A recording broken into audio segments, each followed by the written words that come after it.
Hello all, greetings. This is Gilles Mancillon. I wanted to send greetings and blessings today. We just passed a major lunar eclipse. Well, lunar eclipse are ending process, and in 14 days, in 2 weeks, we'll have a solar eclipse, a new beginning. The complexity of those eclipses will be that this lunar eclipse is aligned with the south node, which is the past, and the solar eclipse will be aligned with the south node, which is the future, the north node, which is the future, and the south node, which is the past. And so in many sense we'll have to come to bring the past and the future together to allow those things to like all those things that we've had problem with should find some resolution, and we should have gratitude for the help the universe is bringing in with those eclipses that are very, very powerful transits. We are being attuned to new level of subtlety, understanding, sensitivity, and sometimes when we move into meditation, or we have dreams, or we have lucid state, or for some other reason we find ourselves in a state of total bliss, total opening, and that is like a feeling that is quite marvelous, but in many sense when this happens there is automatically a sense of needing to analyze, to understand, to explain, to rationalize, and as soon as we do that we move out of the flow disappears, the energy disappears. So it is a challenge to move into this energy and to allow this energy to flow with the flow without having the need to understand, to explain, to rationalize anything. Of course, if that happens, then we come out of the flow, and then we have, of course, there will be always another wave, as all surf or no. Right now it is very much, there's two things we need to learn very, very powerfully, is accepting and surrender. For those things, if we accept all the conditions of our life, we can transmute them.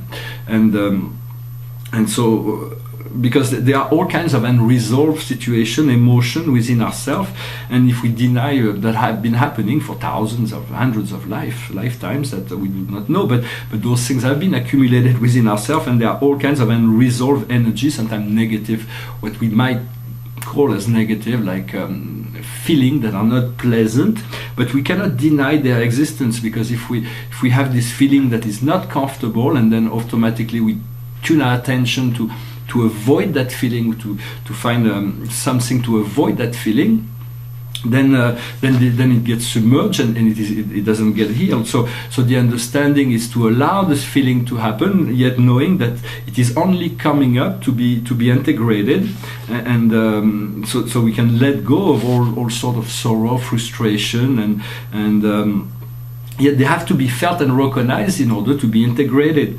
We want to bring everything back to the light and love. From within the light there is a transcendental intelligence that achieves resolution of all things within the light. When it's everything that's seen within the light is always clear, always resolved. So we got to be patient, but understand there is a deep process of acceleration of all energies. Right now there is a great deal of clearing. Sometimes we have to do as much as possible to allow this clearing regularly and ground our energy, center ourselves, ground our energy. It is a bit like computers. When there is a computer that sometimes there is like it blocks, it's just like it gets blocked. So it's like the only thing to do is to turn it off or pull out the plug and restart it. So it is a bit the same thing when we get trapped into a labyrinth, into a situation, a place that is very uncomfortable. I'm not talking about denying the emotion, I'm just about denying the illusion of the situation. We want to breathe and return to a blank state, to move into a higher feeling, and then from there we are able to deal with the situation from a different point of view, to allow also light to fill in your body, to invoke the light, to call on the light. For we have to become master of our thoughts, feelings and actions. For it is very important to follow that, to be responsible for our feelings, our action, and little by little to eliminate all negative thoughts from within our mind. For we all have that, but it's not healthy, it's not good, and it's very ego-centered. But they come as natural, something as natural, because they've been practiced. Whatever we practice, what we put our attention to, is what will grow.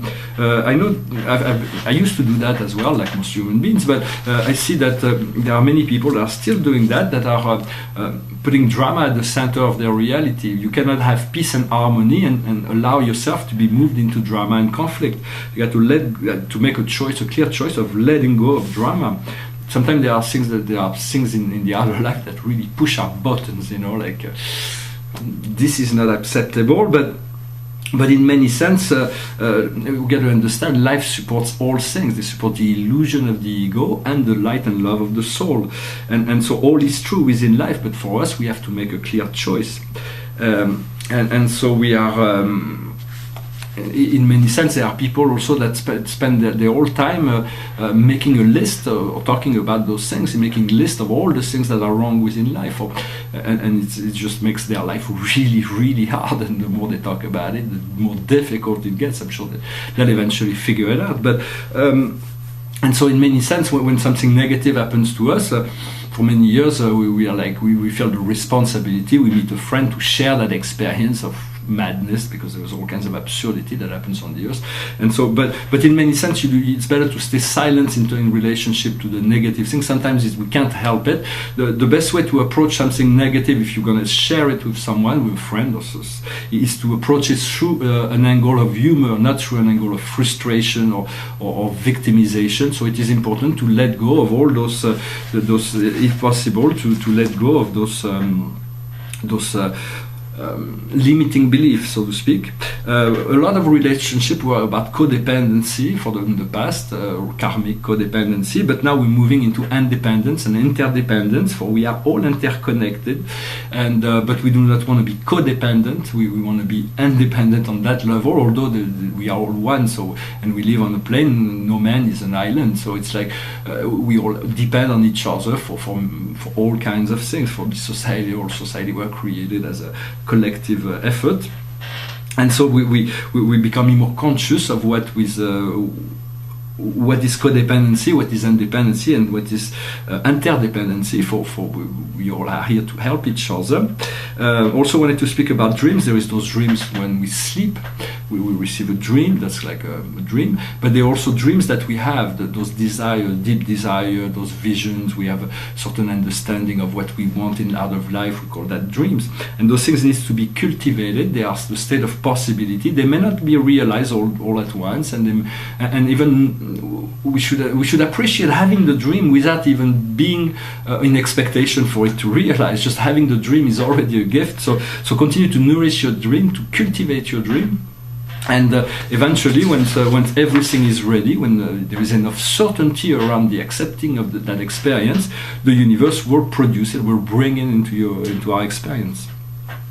I'm going to pull out a card for the day. It's the same card that I pulled out in French. It's a difficult card. It's called delusion. It's this idea of going through a desert looking for water, and as soon as we get to the oasis, we find out there is only sand. There was nothing there. It's just an illusion. So it is about completing this cycle, understanding that all those experiences of illusion and delusion were very useful, because once we believe that something is real, we come to that thing, we realize it's an illusion, there was nothing there, so it could create disappointment, but in essence it does not have to be. It's just it helps us to dissolve that illusion, and then we can move on to something that is more real. So in essence it is about letting go of the past and moving into the future. Well, I hope this message was interesting for you. I will finish with a little song. It's called Happy Together. Imagine me and you, I do. I think about you day and night. It's only right to think about the girl you love and hold her tight. So happy together. If I should call you up, invest a dime, and you say you belong to me and ease my mind, imagine how the world could be so very fine. So happy together. I can't see me loving nobody but you for all my life. When you're with me, baby, the sky will be blue for all my life. Me and you and me, no matter how they toss the dice, it had to be. The only one for me is you, and you for me. So happy together. I can't see me loving nobody but you for all my life. When you're with me, baby, the sky will be blue for all my life. Me and you and me, no matter how they toss the dice, it had to be. The only one for me is you, and you for me. So happy together. So how is the weather? So happy together. We're happy together. Well, thank you very much. I wish you a wonderful day. I hope you enjoyed those times. It is not a time for deep action between two eclipses. It's always there is a lot of energy going on, so take your time. But if you feel inspired to do anything, just act upon it. Yet know that it's a time of integration, so there is no need to rush anything. Well, I hope this message was interesting. I wish you a good day. I'll talk to you later. Namaste.